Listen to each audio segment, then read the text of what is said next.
Hello!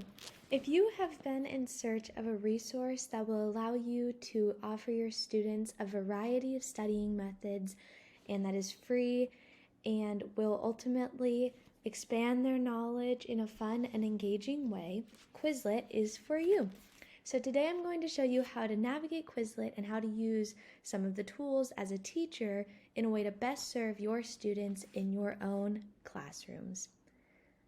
So we're going to go ahead and start out by going to Quizlet.com. Here I'm already logged in. I'll go ahead and log out to show you. You'll either log in or sign up. I'm going to go ahead and log in once again very quickly. So I went ahead and I logged into my account, and this is where you'll be brought to. So the first thing we're going to learn how to do is how to make a class. So I can go to the plus sign, add a class, and I can title this class whatever I'd like to, whatever makes sense. I can add a description like the school year, and I can allow my class members to add or remove sets and allow class members to invite new members, or I can choose to not, and I can select my school name. Clicking create class, and within this class I don't have any study sets yet. So we'll be creating that in just a moment, but first I would like to bring your attention to this invite link. So you can copy this invite link and you can put it in your Google Classroom or whatever communication your school uses, and that can be how your students get access to this class.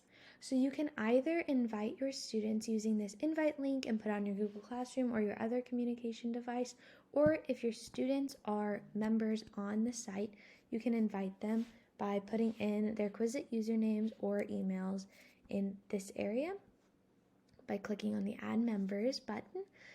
Under the COPPA, students under 13 should not create an account unless the school district has an agreement with the company, which would be either an MOA or an MOU, which would say that the company wouldn't collect data from your students.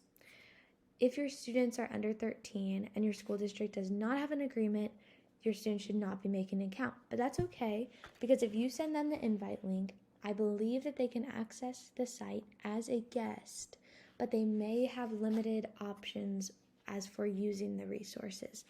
So it's something to keep in mind when you're making your Quizlet.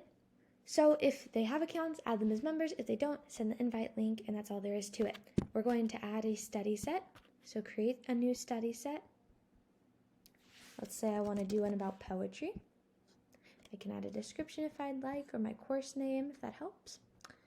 So if I wanted to add in, let's say, haiku, I can pick from this drop down if it is helpful, and the definition drop down is usually very helpful. It'll offer me good, concise definitions of these terms that I'm putting in. You can also add an image to your Quizlet. With normal Quizlet, you can upload an image that they provide, so I could pick one of these and add it to my study set if it would be helpful.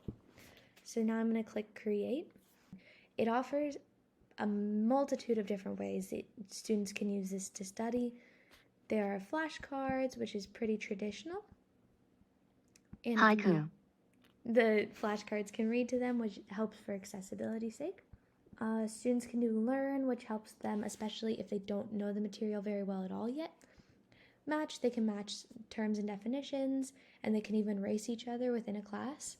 The QChat is an AI-driven function, so I can talk to the chatbot.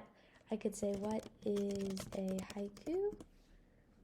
And the chatbot can give me a definition. To share this, you can either copy a link and put that in your Google Classroom. Again, if you want to share just a study set, you can edit your study set if you ever need to.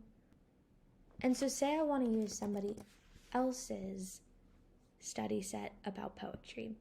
So this is a very useful study set, it seems. If I want to share this with my students, I can do that as well. My students can have access to their study set and use it for a benefit. So these are some of my favorite ways that I found to use Quizlet. Here are my credits. The video is recorded by me. I used Google Slides and Quizlet to make this video. The video recording software I'm using is Loom, and my information is from Exploring Quizlet.